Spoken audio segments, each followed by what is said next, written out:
Hello, hello, my friends. Another dedicated candle review for you today. We are going to be talking about Kringle Candle Reserve, Sweet and Savory. Now, you may have been noticing this week that a couple of the candle reviews that I have already uploaded have been for fragrances that are not necessarily new to the brands that they represent. However, I feel like I'm in this weird little lull where I had a ton of new releases come at me, not just at me, at all of you guys. We were kind of inundated with new releases between Halloween and fall, and even some Christmas launches happening over the last 2 months. And it's kind of feeling like a little bit of like the quiet before another storm, maybe. I feel like, as we approach the holiday season, we might see some new releases from brands. And so I figured the next couple of weeks or, during this time where I feel like I've got a little bit of a lull, it's a good time for me to share my thoughts on some fragrances, like I said, that have been around for a while, but for whatever reason, I've just never documented them here on my channel. So this is one of those fragrances. Spoiler alert, you guys, this is actually a candle. This is actually the second time that I have had this candle. I initially purchased this candle when it was released in the initial lineup, which I feel like it wasn't part of the initial reserve lineup. I feel like this was part of the reserve launch that Kringle did now probably about 2.5 years ago. I want to say it was around like the spring of 2023 when they launched like 6 gourmand fragrances. I remember Jelly Donut was part of that release, but they had this sweet and savory. Maybe fresh baked bread was in that one. There were quite a few gourmand fragrances that were in that. Maybe sweet cream in that one. I just remember that it was a very heavy gourmand launch. And this one intrigued me. I'm just going to put out here, before I go into the fragrance notes and further review on this, you guys, this is one of the most unique fragrances that I've ever come across in home fragrance. So if that's whetting your appetite for this review, there you go. So like I said, this is part of the reserve lineup with Kringle Candle. These candles they only come in this vessel at this point, this fragrance at least. I don't Actually, you know what? I better check. No, I don't believe that Sweet and Savory is available in the 4-wick. I do know that there are a couple of reserve fragrances that are available in the 4-wick, but I believe at the time that I'm doing this review, it is currently only available in this large 2-wick format. This is 22 ounces of 100% soy wax with this kind of translucent black vessel that has become synonymous with the reserve line. This candle does retail for $34. Now, this candle that I am reviewing, like I said, this is the second time that I purchased this candle.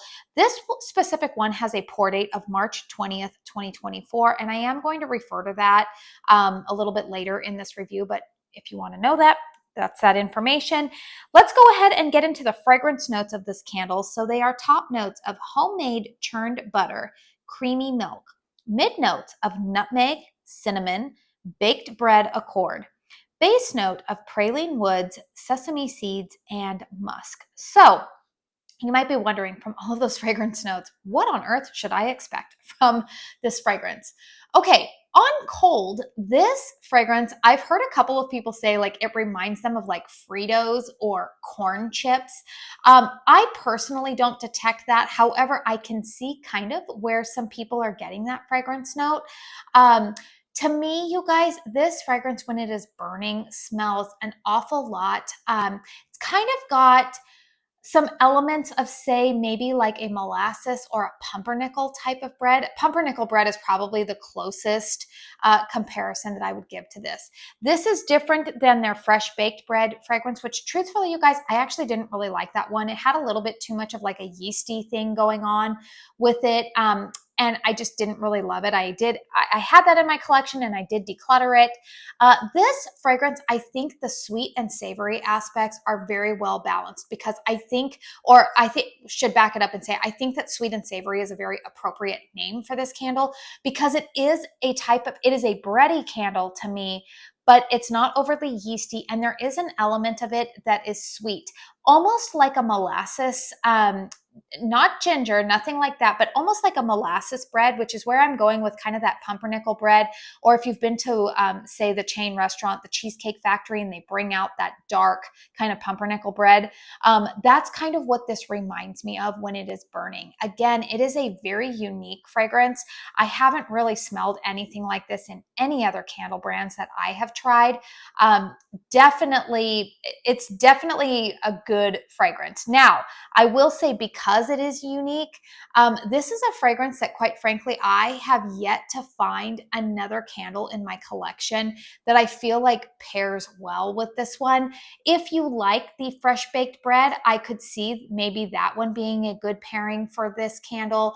I could also possibly see maybe like Easter brunch, although that has a little bit more of an almond note to it that I personally don't really like the blend of it with sweet and savory. But honestly, you guys, this candle, I actually don't burn a whole lot. Because it is so unique. I just don't find a whole lot of other things that complement it. So if you have this candle and maybe you're like me and you like to burn complementary fragrances, feel free to drop in the comment box down below some other pairings that you like with it. But as for me right now, you guys, I've had kind of a hard time. This is one that's kind of puzzled me in terms of finding something, to pair along with it. Currently, I am actually burning this while I have some chili going on the stove. I do find this to be a good fragrance that you can burn, say if you are cooking something very hearty, like a beef stew or a chili or something like that. I do find that it complements that. It doesn't really clash with the scent profile of those types of foods. But yeah, it's definitely a very unique fragrance. So let's go ahead and talk about the performance of this candle. So at the moment right now, I'm going to go ahead and turn this around.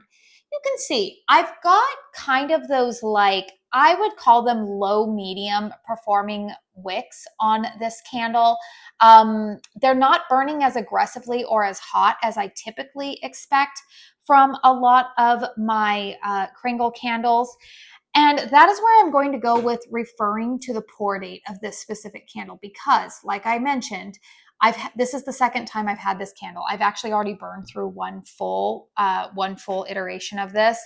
And I am going to tell you, the first time I had this candle, which was when it was initially launched back in, like I said, the spring of 2023, this fragrance, when I initially had it, was a strength and throw of about like an 8.5. It was pretty strong for me. It definitely threw all throughout the open concept areas of my home. It wasn't a house filler, but it definitely filled up those open concept spaces. And I liked it enough that I wanted to repurchase it. However, I am going to tell you that this candle, when I did repurchase it, the performance on this right now, I can only give about a 5.5, 6 in terms of strength and throw. This performs pretty well in the closed concept bedrooms, which, quite truthfully, you guys, this is not a fragrance that I really want to burn in my bedroom. So I'm kind of like, this is one that I really would prefer to have more so in the open concept areas of my home. But that I am going to attribute to the wicks, because like I said, this was poured in March of 2024. And if you guys are recalling correctly with me, late 2023, early 2024, Kringle had a brief phase with some of their candles where I think that they were experimenting with some new wicks. In fact, this is not as bad, but I do remember, like a lot of you guys, we had an experience with the Easter collection in 2024 with the lemon sugar marshmallow, where some of us were getting completely drowning wicks. And while, again, these wicks are not drowning, I have just noticed that on this specific pour, the candle is not burning as hot as I remember it burning with the initial 2023 pour. So what I do want to say with this candle is that I did notice that after this candle was restocked in, what would that be, like the spring of 2024, it did sell out again, which means that they've poured more since then, because this candle is now currently available on the Kringle website.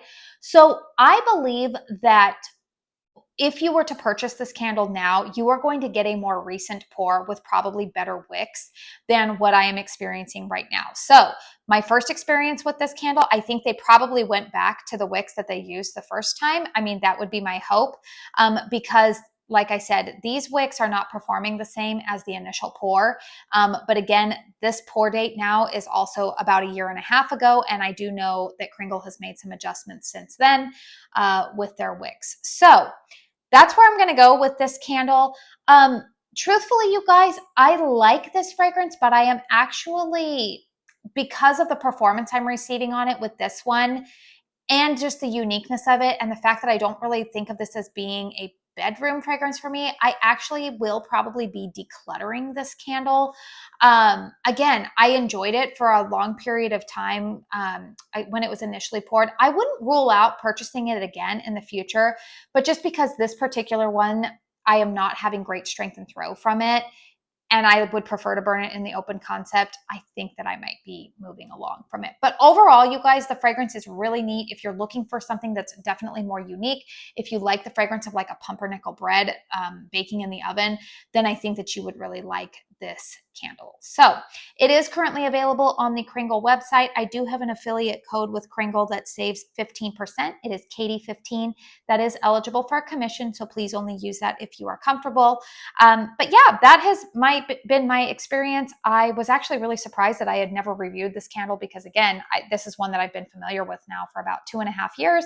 And I just thought that it would be important to share with you guys just some different burn experiences that I've had on different pours of it, but I would be pretty optimistic that a newer pour would probably be back to the original strength and throw. Feel free to comment down below if you have purchased this candle more recently and you've started burning it. Let me know what your experience has been, or maybe just leave that comment so that way if other people are interested in purchasing that, maybe they would have a more updated real-time experience of what to expect from it. So anyways, you guys, please hit thumbs up if you found this review helpful. Consider subscribing to my channel if you are new.